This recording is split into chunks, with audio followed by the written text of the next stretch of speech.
विद्यार्थी मित्रांनो, सह्याद्री ट्युटोरियल्स मध्ये तुमचं स्वागत आहे. Struggle in life.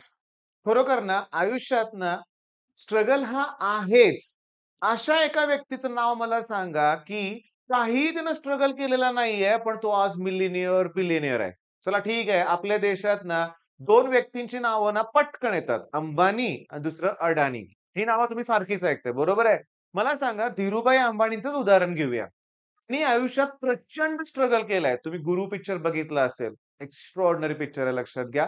त्यांनी अगदी जे कष्ट घेतलं, जे काही त्यांच्या काही असतील गोष्टी त्या पिक्चरमध्ये आपल्याला बघायला मिळतायत. म्हणजे स्ट्रगल त्यांनी देखील केलाय.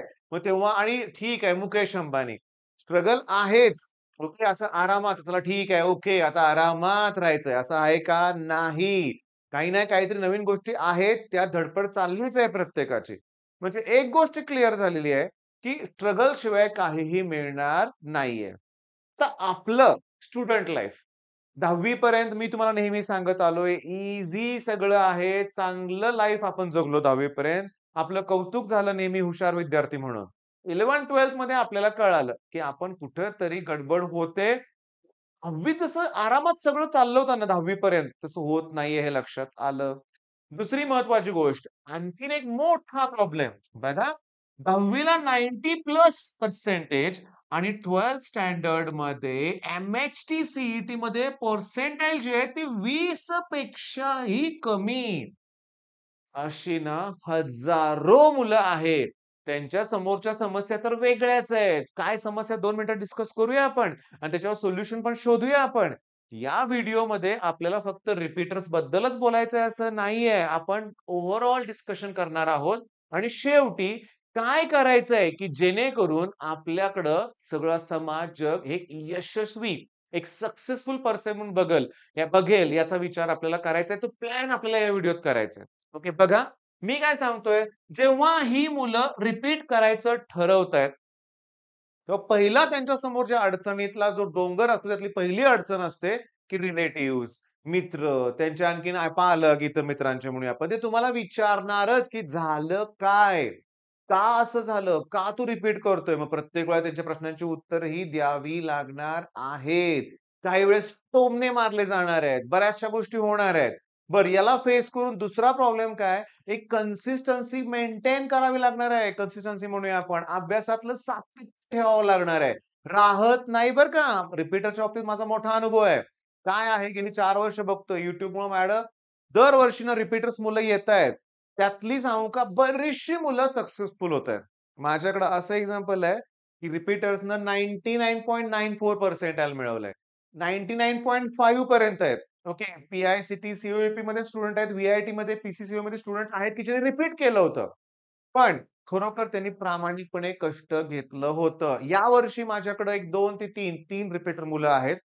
सकाळी माझ्या इथं 8:00-8:30 ला येतायत. रात्री 10:00 वाजेपर्यंत ते माझ्या इथंच बसून अभ्यास करतायत. रिझल्ट लागणारच आहे. ओके. कोर्सचे ते स्टुडंट आहेत. मेन पॉइंट काय होतोय? काय करू अभ्यास? कसा करू? याचा दिशाच नाहीये. हा एक मोठा प्रॉब्लेम आहे. बरं, एवढं सगळं करून आम्ही स्ट्रगल करून यश मिळवणार आहेत. ही मुलं यश मिळवतील, नक्की मिळवतील. पण मेन पॉइंट सांगू का तुम्हाला मी, की नक्की यश मिळवलंय हो. सी चांगले पर्सेंटाइल मिळवतील. म्हणजे झालं का? यश मिळालं का? नाही. मग अशा वेळेस पुन्हा एक वाक्य आहे. Success is not a destination, it's a journey. या वाक्याचा अर्थ कळाला ना तुम्हाला, तर सगळंच कळालं. चला आता एक्झाम्पल माझं देतो मी. मी सांगू का, की मी वयाच्या ना 22व्या-23व्या वर्षीच लग्न केलं. त्याच्यानंतर माझा क्लास सुरू झालाय मी अगोदरच सांगतो. नंतर माझ्या बहिणीचं लग्न झालं आणि माझ्या बहिणीचे जे मिस्टर आहेत, आपण दाजी म्हणतो, काही जण जीजू म्हणतात. आमचे जे दाजी आहेत ना, त्यांनी मला थोडंसं ते हुशार आहेत खूप बघा. त्यांनी मला काय नाही, जेव्हा मी क्लास सुरू करणार आहे किंवा साताऱ्यात क्लास सुरू करतोय हे तेव्हा कळालं. त्याच्याकडून खूप मार्गदर्शन मला मिळालं बरं का. पण त्यांनी एक पॉइंट मला सांगितला. ते कल्याणला राहतात. तिथं त्यांच्या ओळखीचे त्यांचे गुरुज म्हणून त्यांचा पण एक क्लास होता. त्यांनी मला क्लासेसबद्दल काय सांगितलं, नीट बघा, तुम्ही क्लासेस सुरू करताय. अल्पावधीत तुमच्या क्लासची प्रगती होते. त्याच्यानंतर तो क्लास ठीक आहे. 2-3 वर्ष, 4 वर्ष, 5 वर्ष ठीक चालतो आणि नंतर होतो डाउनफॉल. तर ठीक आहे. आमच्या सी-एनं पण मला हेच सांगितलं होतं, की आता चला भरभरटीचा काळ आहे, पैसे साठवून ठेवा, पुन्हा कदाचित असा काळ राहणार नाही. बरं ह्या गोष्टीला झालेत 15 वर्ष. आता हा ग्राफ मला चेंज करायचा आहे. मी तुम्हाला सांगतो, मी तुम्हाला ग्राफ काढून दाखवतो. चला ठीक आहे. शून्यातून सुरुवात केली क्लासला मी. ओके. क्लासची प्रचंड प्रगती झाली. कधी डाउनफॉल आलाच नाही. मग नंतर सुरू झालं कोविड. ओके. 2020च्या दरम्यान कोविड सुरू झालं. त्याच्या नंतर मात्र क्लासची सुरुवात ज्या वेगानं झाली ना, मी 15 वर्षाची तेवढा वेळ लागला. तेवढीच प्रगती मला 2च वर्षात करता आली. का? त्याच्या मागे होतं कारण प्रचंड कष्ट. दिवसभर आम्ही व्हिडिओ तयार केले. त्यावेळेस एसी नव्हता किंवा स्मार्ट बोर्ड नव्हता. ट्रायपॉड सुद्धा नव्हता. एक पेनचं तर काय होतं माहितीये का? शाईच्या बॉटल्स पण 2च होत्या. ओके. आणि ह्या जर संपल्या, तर लिहायला सुद्धा आपल्याकडे शाई नाहीये. कारण कोव्हिडमुळे लॉकडाऊन हे तणाव वेगळाच होता. मी तुम्हाला सांगतो तिथं एक गोष्ट तुमच्या लक्षात आली, की कष्ट घ्यायचेच आहेत. रिझल्ट लागेल न लागेल ती गोष्ट वेगळी. म्हणजे तुम्हाला स्ट्रगल करत असताना पहिली गोष्ट म्हणजे लक्षात ठेवायचं आहे, की कष्ट कधीही थांबवायचे नाहीत. तुम्हाला ओके. मी बऱ्याचशा बाकीच्या क्लासचे एक्झाम्पल बघितलंय साताऱ्यात. बरेचसे क्लासेस बघितलेत. खरोखर त्यांची ग्रोथ होते आणि परत डाउनफॉल होतो. मला एम-बी-ए चायवाला माहिती आहे का रे बाळांनो? असंच कोणतरी व्यक्ती आहे बरं का, की मी तुम्हाला सांगतो बऱ्याचशा गोष्टी आहेत, की जे पटकन ग्रोथ करतात, पुन्हा डाउनफॉल. बायजूस बायजूसबद्दल तुम्हाला माहितीच आहे लक्षात घ्या. ग्रोथ झाली आणि तेवढ्याच वेगानं डाउनफॉल पण झाला. मला म्हणायचंय वेगळंच. आजच्या व्हिडिओत गप्पाच मारतोय आपण. तुमची आणि माझी एंगेजमेंट वाढत चाललेली आहे. मला व्ह्यूज वरून कळतंय. ओके. व्ह्यू टाईम वरून पण कळतंय. पण होतंय काय माझ्या आणखीन एक गोष्ट लक्षात आली. तुम्ही बघताय पण सबस्क्राईबच करत नाहीये. 60-70% व्ह्यूअर्स असे आहेत, की व्हिडिओज बघतायत, लाइक पण करतायत, पण सबस्क्राईब करायला विसरताय. पहिला सबस्क्राईब करा. ठीक आहे. बरं, मग मुद्दा काय, की तुम्ही कष्ट घ्या. कधीही तुम्हाला डाउनफॉल बघायला मिळणार नाहीये. बरं, आता आपलं कुठपर्यंत डिस्कशन आलं होतं, की ठीक आहे आपण रिपीट करतोय. ओके. योग्य दिशेनं आपण अभ्यास केलाय. प्रॉपर क्रॅश कोर्स आहे आपल्याकडं. एम-सी-क्यू सॉल्व्हिंगची प्रॅक्टिस होते. मी तुम्हाला थोडासा वेळ घेतो आणखीन तुमचा. मला यावर्षी काय लक्षात आलंय माहितीये का, की सी-ई-टीमध्ये आपले स्टुडंट मॅथ्समध्ये 100 पर्सेंटाइल मिळवणारच आहेत. अजून तुम्ही तो व्हिडिओ नाही बघितला, तर मी आय बटनवर क्लिक करा. तुम्हाला तिथं लिंक मिळेल. तो व्हिडिओ अगोदर बघा. जर तुम्ही स्टुडंट असाल तर बघाच. माझी एक गोष्ट लक्षात आलेली आहे, ज्या मॅथ्सला तुम्ही घाबरताय, जुनी लेव्हलच्या क्वेशनमुळे घाबरताय, त्याच मॅथ्समध्ये डेरिव्हेटिव्ह सारख्या टॉपिक मधले क्वेशन हे आहे ते पुस्तकातलेच आहेत. पुस्तकातले 90% क्वेशन जर येणार असतील, तर मग सी आपल्याला कमी मार्क पडणार नाहीत. चांगलाच स्कोर होणार आहे लक्षात घ्या. बरं ठीक आहे. एवढं करून मला चांगले मार्क मिळाले. त्याच्यानंतर ब्रांच सिलेक्शन. बरोबर आहे. ब्रांच सिलेक्शन मी तुम्हाला सांगतो, नाहीतच करत मुलं या गोष्टीचा विचार. सी झाल्यानंतर बघू. पर्सेंटाइल येऊ देत, मग ठरवू. चांगले पर्सेंटाइल आले तर सी घेणार, नाहीतर कमी पर्सेंटाइल आलं तर इन्स्ट्रुमेंटेशन घेणार. आता सी-ओ-ई-पीचंच कॉलेज का हवंय? कारण तो एक टॅग आहे. मी तुम्हाला सांगू का, आता रविवारी मला ना पुण्यात या ठिकाणी यांना भेटायचंय. प्रॉडक्टचं नाव थोडंसं वेगळं आहे बरं का, ॲक्सी कंपोस्ट. स्वानंदी सरदेसाई हे एक छान YouTube चॅनल आहे. तिचे व्हिडिओ खूप छान असतात. कोकणातलं जीवन ती दाखवते. ती एक छान गायिका पण आहे. बरेचसे तुम्ही बघा YouTubeवर सर्च करा, बेस्ट चॅनल आहे. मग तिच्या चॅनलवर मला या प्रॉडक्टची लिंक मिळाली. जे प्रॉडक्ट मी पण शोधत होतो. जेव्हा मी त्यांच्याशी कम्युनिकेट केलं, तर मला कळालं, की हे तर पुण्यातच आहेत. नेमकं रविवार मी पुण्यात चाललोय. ते मला म्हणाले, "पुण्यात तुम्ही सांगाल तिथं आम्ही डिलिव्हर करू प्रॉडक्ट." कंपोस्ट करण्यासाठी त्यांचं एक इन्स्ट्रुमेंट आहे बरं का. तुम्ही या चॅनलला त्यांच्या व्हिजिट सुद्धा देऊ शकता. डिस्क्रिप्शनमध्ये मी लिंक सुद्धा देईन बरं का. पण मेन पॉइंट काय, त्यांनी मला विचारलं, "तुम्ही कुठे येणार आहे?" तेव्हा मी त्यांना म्हटलं, की माझा मुलगा पुण्यात सी-ओ-ई-पीमध्ये सिव्हिल इंजिनिअरिंग करतोय. सी-ओ-ई-पी नाव ऐकल्यावर ते लगेच म्हणले, "अरे ग्रेट! बेस्ट कॉलेजमध्ये तो शिकतोय." इथंच खरी गडबड आहे बरं का लक्षात घ्या. त्याच्यामुळे होतं काय, की मला सी-ओ-ई-पीतच जायचंय अशी म्हणणारी भरपूर मुलं आहेत. चांगले मार्क पडलं तर घेऊन जाईन, कमी मार्क पडलं तर मॅन्युफॅक्चरिंग, त्याच्यानंतर इन्स्ट्रुमेंटेशन घेईन, पण सी-ओ-ई-पीतच जाणार का? टॅग पाहिजे. इथं थोडा विचार करा बरं का बाळांनो. सिरियसली विचार करा. तो टॅग किती दिवस मिरवणार आहे तुम्ही? ओके. तुम्हाला इंटरव्ह्यूच्या वेळेस कॉलेज सी-ओ-ई-पीतनं शिकलायस का? ये बाबा तुला प्लेसमेंट दिली. असं होणार नाहीये. याचा विचार करा. मी अनुभव घेतलाय त्या गोष्टीचा. 4 वर्ष एन्जॉय कराल, कौतुक होईल, सी शिकतोय. पण नंतर काय? आयुष्यभर तीच ब्रांच घ्यावी लागेल. म्हणजे चुकतंय कुठं आपलं? आपण स्ट्रगल करतोय, एवढा जीव तोडून अभ्यास करतोय, पर्सेंटाइल मिळवतोय, पण टार्गेटच फिक्स नाहीये. काय करायचंय पुढं ते टार्गेटच फिक्स नाहीये. आता मला माहिती आहे हजारो असे पालक आहेत, की जे माझा व्हिडिओ बघतायत. त्यांना मला काय सांगायचंय बघा किंवा तुम्ही माझा व्हिडिओ बघताय तुमचा लहान भाऊ वगैरे 8वी, 9वी, 10वीत असू शकतो की नाही? मग त्यांना पण गाईड करा, जे मी आता सांगणार आहे ते आणि तुम्ही पण ते फॉलो करा. सगळ्यात महत्त्वाचं तुम्हाला, तुम्हाला ह्या गोष्टीला डेव्हलप करायचं आहे. काय लिहिलंय सांगा? कॉम्प्युटर सायन्स नाही, communication skill. At any cost तुम्हाला फ्लुएंटली बोलता आलं पाहिजे. मराठीतून बोला. तुमच्या समोरची व्यक्ती बोलणार मराठीत. मी तुम्हाला सांगू का? मी जेव्हा जातो ना पुण्यात, कुठल्याही ठिकाणी जातो. मराठीतूनच बोलतो. समोरचा माणूस मराठीतून बोलतो. कारण मी मराठीत कम्फर्टेबल आहे. मला हिंदीचा राग नाहीये. इंग्लिशबद्दल जमतच नाही फ्लुएंटली बोलायला. मग कशाला उगाच? मराठीत काय प्रॉब्लेम आहे? विश्वास नांगरे पाटील सारखी व्यक्ती त्यांचा जर तुम्ही इंटरव्ह्यू बघितला असेल, तर त्यांनी मराठीतूनच इंटरव्ह्यू दिलाय. आय-पी-एस झाले ते लक्षात घ्या. काही इश्यू नाहीये. कॉन्फिडन्स दिसला पाहिजे फक्त, बाकी काही नाहीये. आता मुद्दा काय? काय डेव्हलपमेंट करायचंय? Communication skill. तुम्हाला तुमच्या सीनियर्स बरोबर, तुमच्या घरातल्यांबरोबर, पाहुण्यांबरोबर फ्लुएंटली बोलता आलं पाहिजे. तिथंच पहिली सुरुवात करा. त्यानंतर मी तुम्हाला सांगतो, एकदा का बोलायला जमलं, की झालं. निम्मं काम झालं आपलं. ओके, ही पहिली गोष्ट. दुसरी गोष्ट कम्युनिकेशन स्किल बरोबर तुम्हाला आणखीन स्किल डेव्हलप करावे लागतील. कोणते? मी तुम्हाला सांगू का? एक महत्त्वाचं स्किल डेव्हलप करा. कोणतं? दिलेली जबाबदारी प्रामाणिकपणे वेळेत पार पाडणे. मग आईनं घरातलं दिलेलं काम असेल, वडिलांनी सांगितलेलं एखादं काम असेल, शिक्षकांनी एखादी जबाबदारी दिली असेल, होमवर्क दिला असेल, काही दिलं असेल, वेळच्या वेळेस कंप्लीट करणं. सगळ्यात महत्वाचं तुम्ही वेळेला महत्व दिलं पाहिजे. वेळ एकदा निघून गेली की गेली म्हणूया आपण. ती परत येत नसते. पुन्हा वाटेल, नाही मी 12वीत असताना असं करायला पाहिजे होतं, तसं करायला पाहिजे होतं. मी असं केलं असतं माझं एवढं पर्सेंटाइल आलं असतं. नाही, वेळ गेली की गेली म्हणूया आपण. ही पुन्हा होत नाही लक्षात घ्या. म्हणजे तुम्हाला बोलण्याची कला इम्प्रूव्ह करायची आहे. आता मी जे तुमच्या समोर एवढं बोलतोय ना, मी असा नव्हतोच. घरात पाहुणे आले, की मी पहिल्यांदा बेडरूममध्ये जाऊन आतनं कडी लावून निवांत बसायचो. हळूच उघडून बघायचो, गेले का? गेले ना तर बाहेर यायचो. मला ते आवडतच नव्हतं बरं का, म्हणजे जमतच नव्हतं. पण जसं मी क्लास सुरू केला ना, मला पालकांशी बोलावं लागलं. आपोआप डेव्हलपमेंट होत गेली, हे लक्षात घ्या. म्हणजे तुम्हाला तुमच्यात नेहमी इम्प्रूव्हमेंट करायची आहे. म्हणजे एकतर बोलण्याची कला इम्प्रूव्ह करा. वेळेला महत्त्व द्या. सगळ्या गोष्टी वेळच्या वेळेस करा. आणि आणखीन एक सांगू का टार्गेट देऊ का आता तुम्हाला? तुम्ही अजून घरातच आहे. अजून हॉस्टेलला गेलेला नाहीये.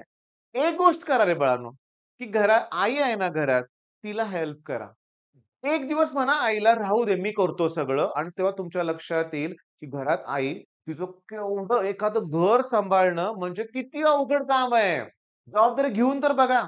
मी तुम्हाला सांगतो, माझ्या मुलाच्या बाबतीत मी जेव्हा हा प्रयोग केला होता, तेव्हा आमच्या पण लक्षात आलं, की गॅसवर दूध ठेवलंय, बाहेर कोणतरी आलंय, हे करायचंय, ते करायचंय, वॉशिंग मशीन लावले, हे, ते नाही जमत. मल्टीटास्किंग आहे ते. म्हणजे मुद्दा असा आहे, की तुम्हाला अनेक आघाड्यावर लढता आलं पाहिजे. आता आपला विषय जो होता ना, स्ट्रगल इन लाईफ त्या विषयावर सोडून मी बाकीच्या विषयावर गप्पा मारल्या असतील. पण तुम्हाला पण आवडतंय, हे माझ्या लक्षात आलेलं आहे. पण मी माझ्या आयुष्यातले अनुभव तुमच्याशी शेअर करतोय.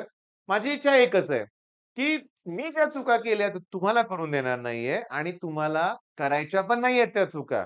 मुद्दा काय मग आता, की ठीक आहे ब्रांच सिलेक्शन.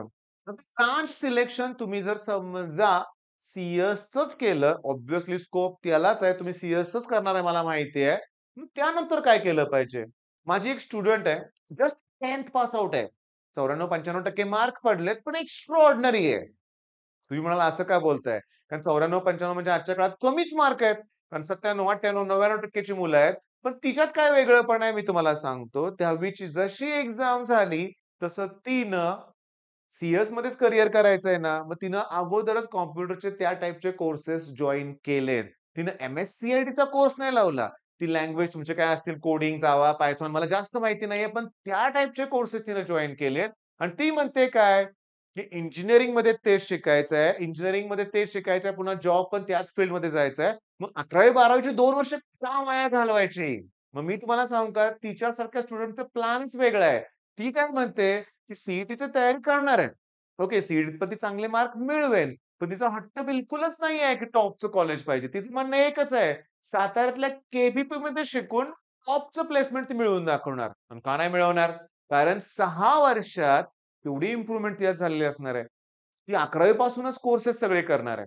11वी-12वी ची 2 वर्ष, इंजिनिअरिंगची 4 वर्ष आणि सगळ्यात महत्त्वाचं एक सांगतो. तिचं एक उदाहरण बाजूला ठेवूया आपण. सगळ्यात महत्त्वाचं इंजिनिअरिंग करताय. पण मी बघितलंय, की जवळ-जवळ 95% इंजिनिअर बेरोजगार आहेत. हां, भयानक मुद्दा आहे लक्षात घ्या. मी या फील्डमध्ये आलो. माझा एक मित्र फायनान्शियल प्लॅनर आहे. एक मित्र तो दुसरा बिझनेस करतोय. एक मित्र आहे तो त्याचा तो म्हणतो ना हार्डवेअर वगैरे. बिझनेस मोठा आहे, पण तो त्या फील्डमध्ये आलाय. मग मी जरा बघितल्यानंतर बरीचशी लोकं इंजिनिअरिंग झालेली माझ्याबरोबर वेगळ्याच फील्डमध्ये हे जाणवतंय मला. ओके, ठीक आहे. पण काही लोकं अशी दुर्दैवी आहेत, की बिझनेस पण नाही, नोकरी पण नाहीये आणि फ्रस्ट्रेशन आहे. एवढा मोठा आकडा. आता होतंय काय ह्याच्या मागचं कारण आहे, की ही लोकं आहेत ना, मी राग मानून घेऊ नका. पण ही लोकं ना 4 वर्षात नुसतं लाईफ एन्जॉय करतायत. इंजिनिअरिंग तर कुठे थर्ड करतात व्यवस्थित. 80-80 घेऊन पास होतायत. ओके, सब्जेक्ट राहतायत. एकेका सब्जेक्टला 4-4 अटेम्प्ट लागतायत. मग ह्याला काय अर्थ आहे? बरं, ठीक आहे. बरं, इंजिनिअरिंगसाठी लागणारं स्किल पण नाहीये त्यांच्याकडं. मग अशा वेळेस मग मात्र तिथं काय कारण द्यायचं नाहीये. कुणाला दोष द्यायचा नाहीये. पण मग ह्या लोकांना कायम असंच राहील का रे बाळांनो? नाही. ह्यांनी जर मनावर घेतलं नाही. आता समजा मेकॅनिकल इंजिनिअरिंग असेल, तर सेकंड इयर पासून कुठेतरी सी मशीन असतात, लेथ मशीन असतात किंवा काहीही असेल अशा ठिकाणी जाऊन कुठेतरी माहिती घेऊन प्रॅक्टिकल काय लागतं याची माहिती घेतली पाहिजे ना. म्हणजे मुद्दा काय, आपण पुस्तकातून शिकतो ते वेगळं आणि प्रॅक्टिकल नॉलेज वेगळं असतं लक्षात घ्या. त्यामुळे त्याच्यावर पण काम व्हायला पाहिजे. मग आता होतं काय बघा, ॲट द एंड म्हणूया आपण. जसं पिक्चरचा शेवट हा चांगलाच होतो लक्षात घ्या. म्हणजे मला म्हणायचं काय तुम्हाला कळालं असेल, की काय होतं, की स्ट्रगल आहे रे, पण प्रामाणिकपणे कष्ट घेतल्यानंतर शेवट हा चांगलाच होणार आहे. मी एकही एक्झाम्पल असंही बघितलं नाहीये, की तो स्टुडंट टोटल फेल्युअरच आहे म्हणून. नाही.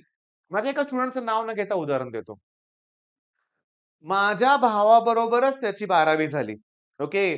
त्याच्याबरोबरच त्याचं इंजिनिअरिंग सुद्धा झालं. आता माझ्या भावाच्या लग्नाला 5 वर्ष झालेत. म्हणजे तुम्हाला वयाचा अंदाज आला असेल. मग तो स्टुडंट बघा इंजिनिअरिंग झाल्यापासून एम-पी-एस-सीची तयारी करतोय. एक्स्ट्राऑर्डिनरी आहे.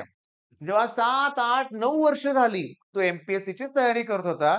मला भेटायला नेहमी यायचा. शेवटी मी त्याला म्हणलं, "ते बास कर, ये मला जॉइन हो." कारण तो एक्स्ट्राऑर्डिनरी टीचिंगमध्ये पण आहे बरं का. म्हणजे ग्राफिक्स सारखा सब्जेक्ट असेल इंजिनिअरिंगचा, एक्स्ट्राऑर्डिनरी मॅथ्स असू दे, फिजिक्स असू दे. मला ना एम-पी-एस-सीचा हिस्ट्री, जिओग्राफी तर विचारूच नका. कारण एम-पी-एस-सीचा चांगला अभ्यास केला होता.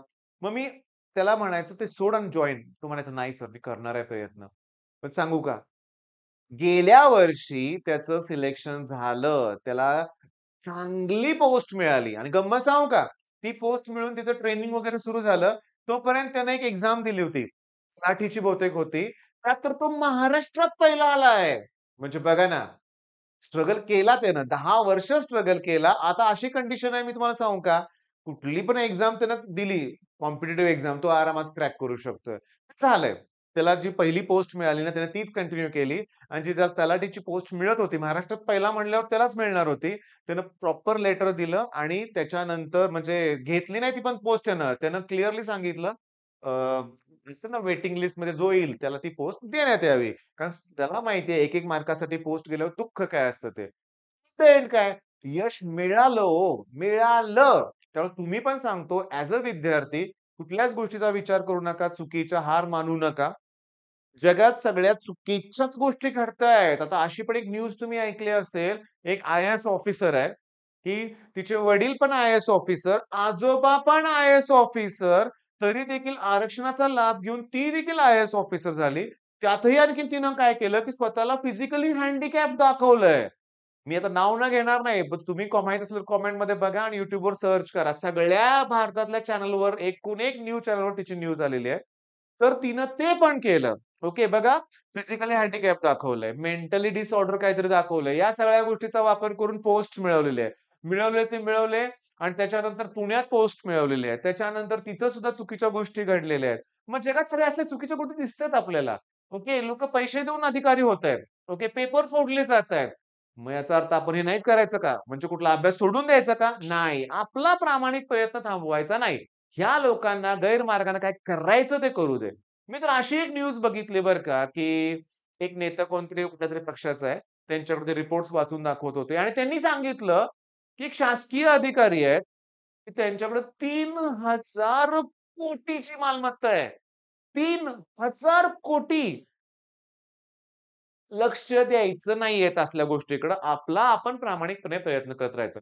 हां, थोडीशी कधी निराशा वाटते, की आपण एवढं प्रयत्न करतोय, आपल्या 1-2 मार्कासाठी राहतंय आणि ही लोकं भ्रष्टाचार करून पोस्ट मिळवतायत.